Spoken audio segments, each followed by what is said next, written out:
நம்மளோட வாழ்க்கையில் நம்ம எல்லாருமே தனியாக தான் பிறந்தோம். நான் ஒரு தனி மனிதன், எனக்கு ஒரு தனி பெயர் இருக்குது. தனித்துவத்தை பெருமையாக நினைக்கிற நாம் ஏன் ஒரு பாயிண்டில் தனிமையை வெறுக்கிறோம்?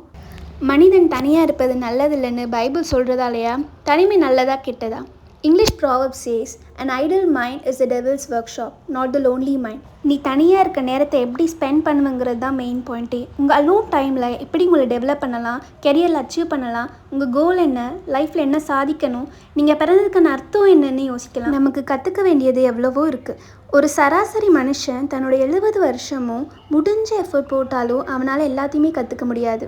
லிங்க்டின்ல ஒரு போஸ்ட் பார்த்தேன். யார் ஒருத்தன் தனியாக தன்னோட லஞ்சை வேற ஒரு எந்த நெகட்டிவ் தாட்ஸும் பின்னாடி யோசிக்காமல் சந்தோஷமாக சாப்பிட்டு முடிக்கிறானோ அவனோட கான்ஃபிடென்ஸ்க்கு அளவே இல்லையா.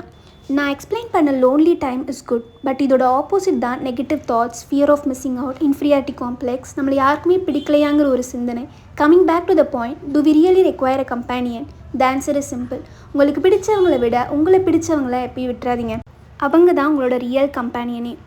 ஒரு குட்டி குழந்தை எப்பயும் நான் வேலைக்கு போயிட்டு வீட்டுக்கு வரப்போ ஹைஃபை அடிப்பா. ஒரு நாள் நான் ஸ்டெப்ஸ் மேலே நின்றுட்டு இருந்தேன். அவள் ஹைஃபை அடிக்க கீழே இறங்கி வர சொன்னால் நான் விளையாட்டுக்கு நோன்னு சொன்னேன். ஒரு 3 டைம் சொல்லிவிட்டு ஷி லெஃப்ட். ஒன்றுமே தெரியாத அடம் மட்டுமே பிடிக்கிற குழந்தைக்கே இவங்க நம்ம இறங்கி வர சொன்னால் வரமாட்டாங்கன்னு புரிஞ்சு போக தெரியுது. அப்போ நம்மளால் ஏன் மூவ் ஆன் ஆக முடியாது? சொல்லணும்னு தோணுச்சு, சொல்லிட்டேன்.